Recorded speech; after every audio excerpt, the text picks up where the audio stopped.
Next problem. The comparative balance sheet of a company are given below. 2018 2019 balance sheet തന്നിട്ടുണ്ട്. Share capital, debentures, creditors, provision for doubtful debts, profit and loss account, then asset സൈഡിൽ cash, book debts, stock, land and goodwill. Additional information തന്നിരിക്കുന്നത് dividend paid amount to ₹1,750. Land was purchased for ₹5,000 and amount provided for the amortization of goodwill amounted to ₹2,500. Debentures were repaid to the extent of ₹3,000. You are required to prepare cash flow statement as per accounting standard 3 indirect method പ്രകാരം prepare ചെയ്യാനാണ് പറഞ്ഞിരിക്കുന്നത്. Okay, so indirect മെത്തേഡിൽ നമ്മൾ ചെയ്യുന്നത് എങ്ങനെയാണ്? Net profit എത്രയാണോ അതിനോട് കൂടെ നമ്മൾ എല്ലാ non cash expenses, non operating expenses ഒക്കെ ആഡ് ചെയ്യും, നോൺ ഓപ്പറേറ്റിംഗ് ഇൻകം ലെസ് ചെയ്യും, പിന്നെ കറൻറ്റ് ഐറ്റംസിലുള്ള അഡ്ജസ്റ്റ്മെൻറ്റുകൾ ചെയ്യുന്നു. അങ്ങനെയാണ് നമ്മൾക്ക് cash from operating activities indirect മെത്തേഡിൽ നമ്മൾ ചെയ്യുക. അപ്പോൾ ഇവിടെ നമുക്ക് നോക്കുക, പ്രോഫിറ്റ് ആൻഡ് ലോസ് അക്കൗണ്ട് തന്നിട്ടുണ്ട് 5020 5280. അപ്പോൾ ആ ഡിഫറൻസ് ആണ് നെറ്റ് പ്രോഫിറ്റ് എന്ന് പറയുന്നത്. ഓക്കെ, അതിനോട് കൂടിയാണ് നമ്മൾ ഓരോ നോൺ ഓപ്പറേറ്റിംഗ് എക്സ്പെൻസസ് ആഡ് ചെയ്യേണ്ടത്. അപ്പോൾ ഈ പ്രോബ്ലത്തിൽ നമുക്ക് നോൺ ഓപ്പറേറ്റിംഗ് എക്സ്പെൻസസ് ആയിട്ട് വന്നിരിക്കുന്നത് ഏതൊക്കെയാണെന്നുള്ളത് നോക്കാം. നോൺ ഓപ്പറേറ്റിംഗ് എക്സ്പെൻസസ് ആയിട്ട് വന്നിരിക്കുന്നത് ഒന്ന് ഗുഡ് വിൽ റൈറ്റ് ഓഫ് ചെയ്തിട്ടുണ്ട്, അതൊരു നോൺ ഓപ്പറേറ്റിംഗ് എക്സ്പെൻസ് ആണ്. ദെൻ പിന്നെ വന്നിരിക്കുന്ന ഡിവിഡൻറ്റ് പെയ്ഡ് എന്നുള്ളത് പറഞ്ഞിരിക്കുന്നു 1750, അതൊരു നോൺ ഓപ്പറേറ്റിംഗ് എക്സ്പെൻസസ് ആണ്. സോ ഇത്രയാണ് നോൺ ഓപ്പറേറ്റിംഗ് എക്സ്പെൻസസ് ആയിട്ടുള്ളത്. പിന്നെ നമ്മൾ കറൻറ്റ് ഐറ്റത്തിലുള്ള അഡ്ജസ്റ്റ്മെൻറ്റുകൾ ചെയ്യണം. അതായത് കറൻറ്റ് ഐറ്റത്തിൽ നമ്മൾ ആഡ് ചെയ്യേണ്ടത് ഡിക്രീസ് ഇൻ കറൻറ്റ് അസറ്റും ഇൻക്രീസ് ഇൻ കറൻറ്റ് ലൈബിലിറ്റിയും. അപ്പോൾ ലെസ് ചെയ്യേണ്ടത് ഇൻക്രീസ് ഇൻ കറൻറ്റ് അസറ്റും ഡിക്രീസ് ഇൻ കറൻറ്റ് ലൈബിലിറ്റി. അപ്പോൾ ഈ കറൻറ്റ് അസറ്റിലൊക്കെ എന്താ സംഭവിച്ചിട്ടുള്ളതെന്ന് നോക്കാം. ബുക്ക് ഡെറ്റ്സ് 7450 ഉള്ളത് 8000 കൂടുകയാണ് ചെയ്തത്, അപ്പോൾ അത് നമ്മൾ ലെസ് ചെയ്യണം. ഓക്കെ, ഇത് ലെസ് ചെയ്യാണ് ചെയ്യേണ്ടത്. അടുത്ത സ്റ്റോക്ക് കുറയാണ് ചെയ്തിരിക്കുന്നത്. സ്റ്റോക്ക് എന്താണ്? ഡിക്രീസ് ഇൻ സ്റ്റോക്കാണ്. സോ ഡിക്രീസ് ഇൻ സ്റ്റോക്ക് ആകുമ്പോൾ നമ്മൾ എന്താണ് ചെയ്യേണ്ടത്? അതിനെ ആഡ് ചെയ്യാണ് ചെയ്യേണ്ടത്. ദെൻ ഇനി കറൻറ്റ് ലൈബിലിറ്റിയിൽ ക്രെഡിറ്റേഴ്സ് വന്നിട്ടുണ്ട്. ക്രെഡിറ്റേഴ്സ് ഇൻക്രീസ് ചെയ്യാണ് ചെയ്തിട്ടുള്ളത്, അപ്പോൾ നമ്മൾ ഇൻക്രീസ് ചെയ്യുമ്പോൾ അത് ആഡ് ചെയ്യാണ് ചെയ്യേണ്ടത്. ദെൻ പ്രൊവിഷൻ ഫോർ ഡൗട്ട്ഫുൾ ഡെറ്റ്സും ഒരു കറൻറ്റ് ലൈബിലിറ്റിയാണ്, അതും ഇൻക്രീസ് ചെയ്യാണ് ചെയ്തിട്ടുള്ളത്. സോ അതും നമ്മൾ ആഡ് ചെയ്യണം. സോ 3 ഐറ്റംസ് നമുക്ക് ആഡ് ചെയ്യാനുണ്ട്, ഒരു ഐറ്റം ലെസ് ചെയ്യാനുണ്ട്. ദെൻ പിന്നെ നമുക്ക് വേറൊന്നും ഓപ്പറേറ്റിംഗ് ആക്ടിവിറ്റീസിൽ ഉള്ള ഐറ്റംസ് ഇല്ല. ഇനി ഇൻവെസ്റ്റിംഗ് ആക്ടിവിറ്റീസ് എടുത്ത് നോക്കുകയാണെന്നുണ്ടെങ്കിൽ ഇൻവെസ്റ്റ്മെൻറ്റിൽ എന്തൊക്കെയാണ്? ഫിക്സഡ് അസറ്റും പർച്ചേസുമായി ബന്ധപ്പെട്ടുള്ള കാര്യങ്ങളാണ് ഇൻവെസ്റ്റ്മെൻറ്റിൽ വരിക. പിന്നെ വേറെ ഏതെങ്കിലും ഇൻവെസ്റ്റ്മെൻറ്റുകളൊക്കെ ഉണ്ടെങ്കിൽ ഇവിടെ നമുക്ക് ഫിക്സഡ് അസറ്റ് വന്നിരിക്കുന്നത് ലാൻഡാണ്.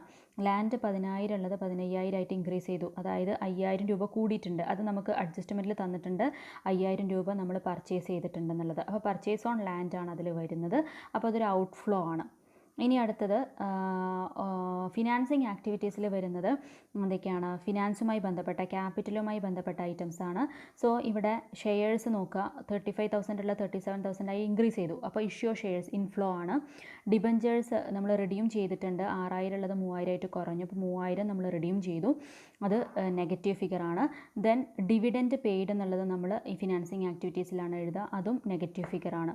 സോ ഇത്രയാണ് നമുക്ക് ഈ ഇൻഡയറക്റ്റ് മെത്തേഡിൽ ക്യാഷ് ഫ്ലോ സ്റ്റേറ്റ്മെൻറ്റ് പ്രിപ്പയർ ചെയ്യാൻ ആവശ്യമായിട്ടുള്ള ഐറ്റംസ്. ഇത്രയും അഡ്ജസ്റ്റ്മെൻറ്റുകളെ നമ്മൾ ചെയ്യേണ്ടതുള്ളൂ. ഓക്കെ,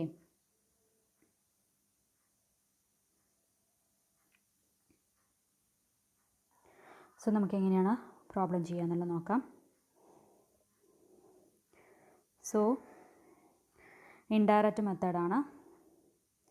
സോ ഇൻഡയറക്റ്റ് മെത്തേഡിൽ ആദ്യം നമ്മൾ cash flow from operating activities. Okay, അത് കാണുന്നത് എങ്ങനെയാണ്? നെറ്റ് പ്രോഫിറ്റ് നമുക്ക് പ്രോഫിറ്റ് ആൻഡ് ലോസ് അക്കൗണ്ട് തന്നിരിക്കുന്നു 5280 ആണ് 2019, 5020 2018. സോ ഡിഫറൻസ് എന്ന് പറയുന്നത് 260 ആണ്. ഈ 260 നെറ്റ് പ്രോഫിറ്റ് ഇതിനോട് കൂടെ നമ്മൾ ആഡ് ചെയ്യുന്നു എന്ത്? നോൺ ക്യാഷ് അല്ലെങ്കിൽ non operating expenses. Non cash and non operating expenses. അതിൽ വരുന്ന എക്സ്പെൻസസുകൾ ഏതൊക്കെയാണ്? Dividend paid. ഒന്ന് ഡിവിഡൻറ്റ് പെയ്ഡ് എന്ന് പറയുന്നത് നമുക്ക് അഡ്ജസ്റ്റ്മെൻറ്റിൽ തന്നിട്ടുണ്ട്, എത്രയാണ്? 1750. അതുപോലെ good will written of, good will write of ചെയ്യുന്നുണ്ട്. എത്രയാണ് അത്? ഫിഗർ വന്നിരിക്കുന്നത് 2500 സോ ഇത് രണ്ടും നമ്മൾ ആഡ് ചെയ്യുന്നു. സോ ആഡ് ചെയ്ത് കഴിഞ്ഞാൽ നമുക്ക് കിട്ടുന്ന ഫിഗർ 4510. ഓക്കെ, ഇനി നമ്മൾക്ക് നോൺ ഓപ്പറേറ്റിംഗ് ഇൻകംസ് ഒന്നുമില്ല. അപ്പോൾ ഇതാണ് operating profit before working capital changes. Working capital adjustment ചെയ്യുന്നതിന് മുന്നേ ഉള്ള ഓപ്പറേറ്റിംഗ് പ്രോഫിറ്റാണ് 4510. ഇനി നമ്മൾ ഈ 4510 കൂടെ വർക്കിംഗ് ക്യാപിറ്റൽ അഡ്ജസ്റ്റ്മെൻറ്റ്സ് ചെയ്യുന്നു. അതായത് ആഡ് എന്ന് പറയുന്നത് ഡിക്രീസ് ഇൻ കറൻറ്റ് അസറ്റ്, അതുപോലെ ഇൻക്രീസ് ഇൻ കറൻറ്റ് ലൈബിലിറ്റിയാണ്. സോ ഡിക്രീസ് ഇൻ കറൻറ്റ് അസറ്റിൽ വരുന്നത് ഒന്ന് സ്റ്റോക്ക് ഡിക്രീസ് ചെയ്യുന്നുണ്ട്. സ്റ്റോക്ക് എത്രയാണ് ഡിക്രീസ് ചെയ്തിരിക്കുന്നത്? 3250. അതുപോലെ ഇൻക്രീസ് ഇൻ ക്രെഡിറ്റേഴ്സ് എന്ന് പറഞ്ഞത്, ക്രെഡിറ്റേഴ്സ് ഇൻക്രീസ് ചെയ്തു 740. അതുപോലെ പ്രൊവിഷൻ ഫോർ ഡൗട്ട്ഫുൾ ഡെറ്റ്സ് എന്ന് പറയുന്നതും ഒരു കറൻറ്റ് ലൈബിലിറ്റിയാണ്. പ്രൊവിഷൻ ഫോർ ഡൗട്ട്ഫുൾ ഡെറ്റ്സ് അത് 50. അപ്പോൾ ടോട്ടൽ ഇത്രയും ഫിഗറുകൾ നമ്മൾ എന്ത് ചെയ്യുന്നു? ഇതിൽ നിന്നും ഇതിനോട് കൂടെ ആഡ് ചെയ്യുന്നു.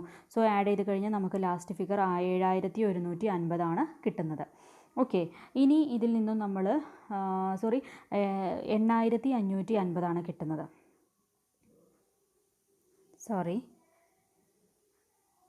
സോ ഓപ്പറേറ്റിംഗ് പ്രോഫിറ്റിനോട് കൂടെ ഇൻക്രീസ് ഇൻ ക്രെഡിറ്റേഴ്സും ഡിക്രീസ് ഇൻ സ്റ്റോക്ക് അതെല്ലാം ആഡ് ചെയ്ത് 4510 കൂടെ നമ്മൾ ഈ എക്സ്പെൻസസ് 740, 50, അതുപോലെ 3250 ഒക്കെ ആഡ് ചെയ്ത് കഴിഞ്ഞാൽ നമുക്ക് 8550 കിട്ടും.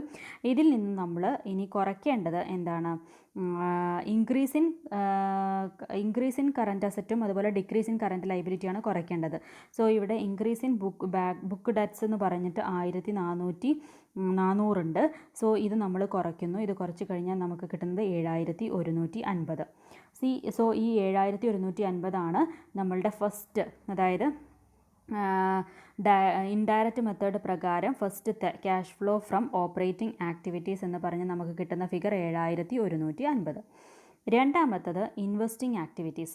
ഇൻവെസ്റ്റിംഗ് ആക്ടിവിറ്റീസിൽ നിന്ന് നമുക്ക് ആകെ ഒരു ലാൻഡ് പർച്ചേസ് ചെയ്തിട്ടുണ്ട്. സോ പർച്ചേസ് ഓഫ് ലാൻഡ് എന്ന് പറയുന്നത് ഒരു ഔട്ട്ഫ്ലോ ആണ്.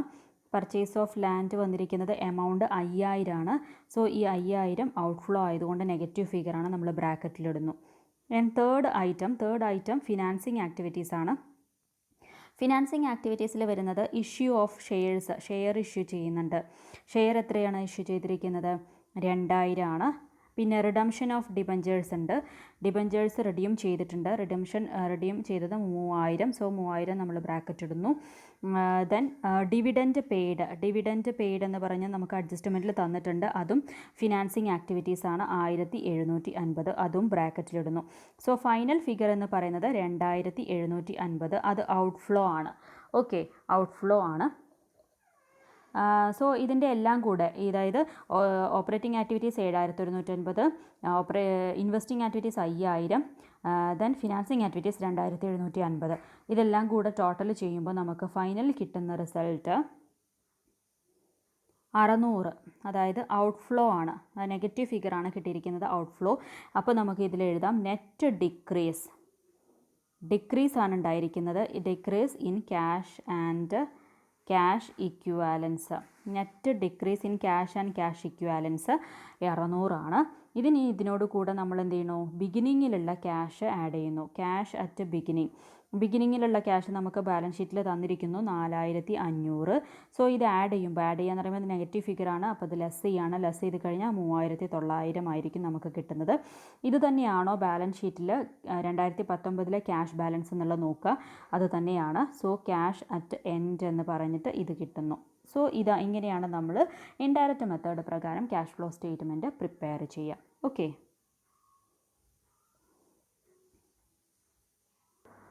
സോ ഇതാണ് ഇതിൻ്റെ റിസൾട്ട് വരുന്നത്. ആൻസർ ഇങ്ങനെയാണ് നമ്മൾ എഴുതേണ്ടത്. സോ ഈ ഓരോ സ്റ്റെപ്സ് കറക്റ്റായിട്ട് തന്നെ നിങ്ങൾ വരച്ചിട്ട് എഴുതുക. ഓക്കെ.